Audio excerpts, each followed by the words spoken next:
Coinbase Pro application, it's going to ask you to either sign up and get started or sign in. If we click on get started, it will take you through the sign up process. Now, for this one, I'm going to assume that you already have a Coinbase account, which is why you want to use Coinbase Pro.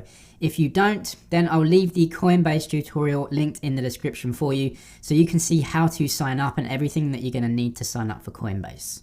Let's get started with this one and sign in. And all you have to do once you have a Coinbase account is use your same credentials to log into Coinbase Pro. So the email and the password that you use for Coinbase, just put that in here and it will log you into Coinbase Pro.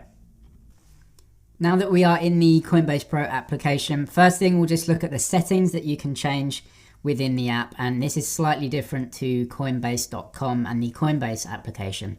First thing is you'll see your linked accounts. This will be the linked accounts that you have linked to your Coinbase account, and I'm assuming that you have a Coinbase account first and that you have gone through that process and linked those accounts already. If you haven't though, you can come down to here and add a payment method.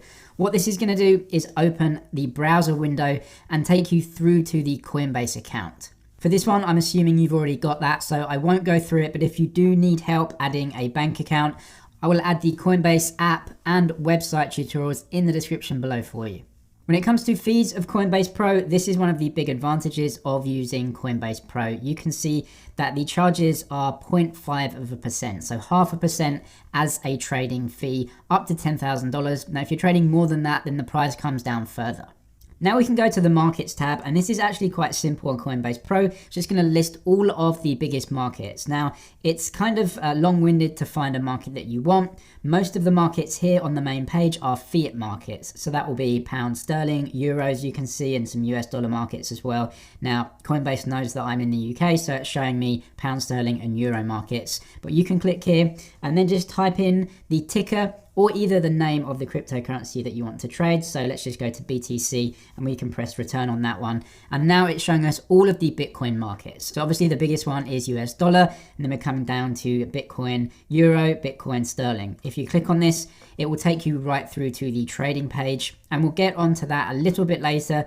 Let's come to the portfolio page first. It is within the portfolio tab that you can withdraw and add funds onto Coinbase Pro. A massive selling point of Coinbase for me is their custodian services.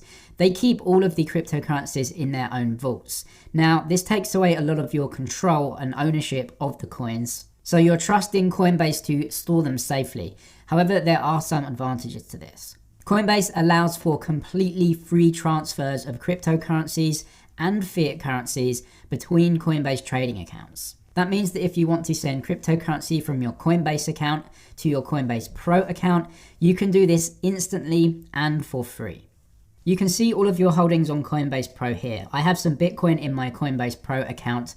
I have some Ethereum in my Coinbase account though, and it's not showing up here. Holdings on your Coinbase will not show up in your Coinbase Pro. You do have to transfer them over, but like I said, that is free. Let's click on Ethereum then, as I have some in my Coinbase, and we can switch it over. We can go to deposit. Now when you click deposit, you have two options. The first option is to deposit Ethereum into your Coinbase Pro trading account via a different crypto address. This is an address other than your Coinbase trading account. Like it says here, transfers will be credited to your account after a certain number of network confirmations. This means that you will be depositing the Ethereum over the network. You can understand that you need to put in the correct address. When you click this, you will have your address for Ethereum in your Coinbase Pro. You can then use this address in the other application. When they initiate a withdrawal, this is the address that you would put in here. Now, as we come to deposits from your Coinbase.com account, if we click right here, you'll see that there aren't any addresses, and this is because Coinbase has already linked my accounts. Most cryptocurrency services have an option in the amount field to put max, and that is the max that you can actually send rather than having to type it in. That isn't in the application, which is kind of annoying, but maybe they'll add that in the future. You can then go very easily and just type in the amount that you want to send. We can now press deposit like this, and it will be instantly deposited into the account for us. You can see it happened instantly. Your deposit is now complete. Now I have that amount of Ethereum in my Coinbase Pro trading account where we didn't have before. Any recent transactions that you have will show up here, and if I go back to my Bitcoin, you can see there are some deposits and withdrawals here that are listed for me. Withdrawing is a similar process though, so if we click on withdraw, you can withdraw to a separate address. Now if you click on this, you'll have to put the address of the other wallet that you want to transfer to in here, and you'll get that address from the other application or wallet. And this option does use the blockchain. We can also send cryptocurrencies back to our Coinbase.com account though, just by clicking this option, and it's exactly the same. Just choose the amount that you want to send, the fees will be 0, and the processing time will be instant. So once you have all the fiat and cryptocurrencies on account that you want to use, we can now go through to the trading screen. So we just come back to the main portfolio here, and then we can go and search for some markets. So we'll click on markets, and I'm on the Bitcoin markets right here, which is fine for me. So I'll go for Bitcoin against pound sterling, and this is the trading screen. We can use this to go ahead and enter our orders. First thing up in the top left, just confirm the cryptocurrency pair that you're trading. So at the moment, I'm trading Bitcoin against pound sterling. You can also see the amount of Bitcoin that has traded over the last 24 hours, and also the estimated price of Bitcoin against sterling. So £37,000 will buy you 1 Bitcoin. The price over the last 24 hours is given here as well. You can see this price changing. This is not the exact price. It changes quite slowly, just giving you a rough idea of the price between the currency pair that you're trading. As we move down, we have 3 different options here: price, depth, and book. Price is just a simple price chart. So this is a candlestick chart right here that you can see. The way a candlestick bar chart works is that it has a set period of time, in this case 15 minutes, but you can change this. So let's change this to 1 hour, for example. Now what this does is it makes every single candlestick 1 hour in time.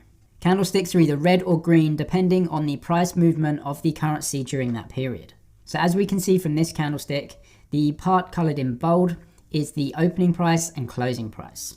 This candlestick is green, meaning that during the hour that this candlestick represents, the price moved upwards. So the opening price will be this one here, and then the closing price will be up here. And because that was a positive move, the bold candlestick is colored in green.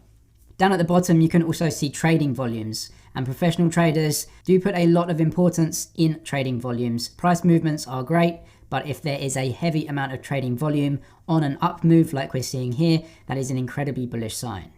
That is our price chart then, and it is decent, not the most robust trading software for sure. As we move over to the depth, this gives you an idea of buyers and sellers in the cryptocurrency. On the left, these are buyers or people bidding for stock. On the right hand side, these are sellers or people offering stock, and you will see the price difference here.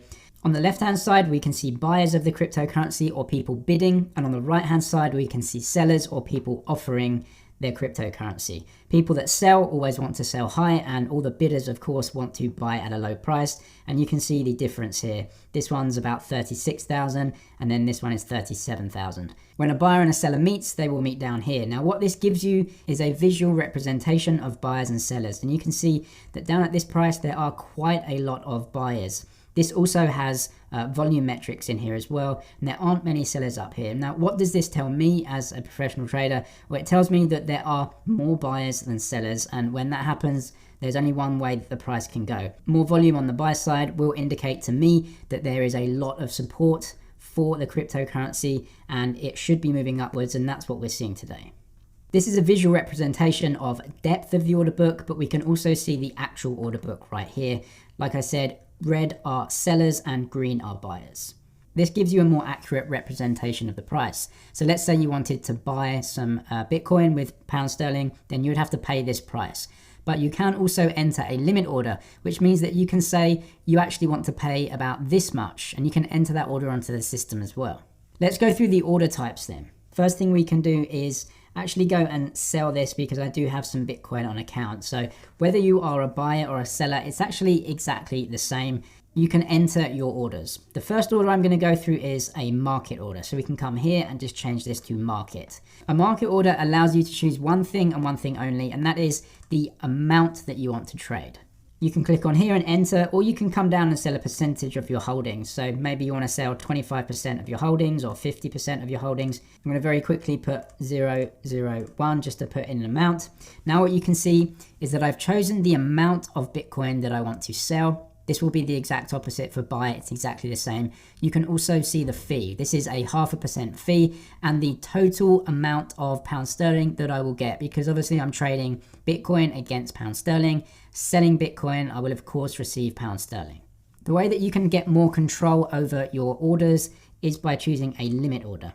With a limit order, you can see an extra box comes up, limit price. So with a limit order, not only do you choose the amount that you want to trade, you also choose the price that you want to trade at. Why is this important? Well, if we just come down out of this box and then just scroll up to the order book, when you enter a market order, let's say I'm a seller, I am not choosing the price. So the system will come down here to the very best bidder and literally just sell my stock to the best bidder at the time. The problem here though is that these bidders are trying to get cryptocurrency cheap. If I want to sell at a higher price, then what I'll have to do is actually put my order up here somewhere. I can't do that if I don't choose the price and use a market order. So the way that you do this is going through and setting that limit order. Now I can actually limit the price that I buy or sell at. If I think that 37,092 is too cheap for me, I can come and change this. So I'm just going to delete this and I'm going to put 3809. Now what I'm saying is that I want to sell my cryptocurrency, I want to sell my Bitcoin at £38,000. Now the current market price is £37,000, so I will not be able to trade because the market is way below my current price. You can then come and choose the amount of Bitcoin you want to trade. The system will tell you how much fee that you're going to pay, and then it will give you an amount that you will receive after your fee. And that is of course 0.001 times 38,009.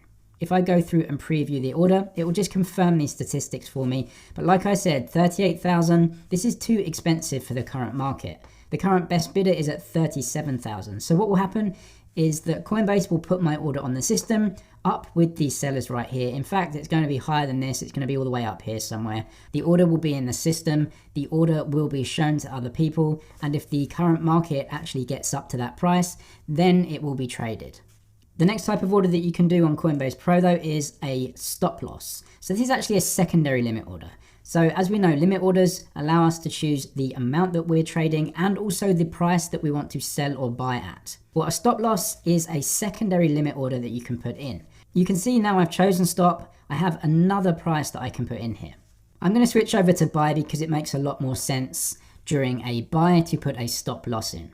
So just like a limit order limits the price that we get for a trade, now I'm going to change this right here. So now I'm a buyer and not a seller. So I want to get some cheap cryptocurrency. So I'm going to change this to 37,000. Now the current market price is around 37,000. So I could potentially trade right here at 37,000. A stop loss is a secondary limit order that you put in when you go through and buy a cryptocurrency, and it tells the system to sell at a certain price. So you can tell the system to buy and sell at a certain price at exactly the same time.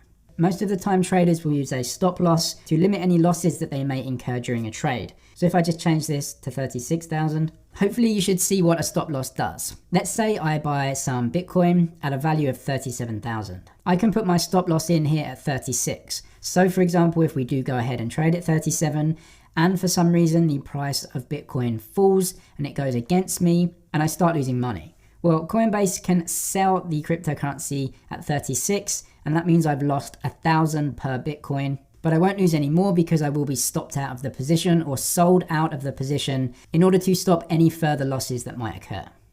If you are a long-term investor and you're just looking to buy and accumulate Bitcoin, you definitely don't need a stop loss. It's really for day traders to make sure they don't have any massive losses. If a price moves against them in a big way, they can have this there as a bit of insurance. That's really the basics of putting orders onto Coinbase Pro though. If you haven't got a trading account with Coinbase or Coinbase Pro, I'll put the link in the description for you to sign up for an account so you can get started trading cryptocurrencies right away. Make sure to hit the like button on this video and subscribe for way more helpful cryptocurrency content, and I'll see you in the next one.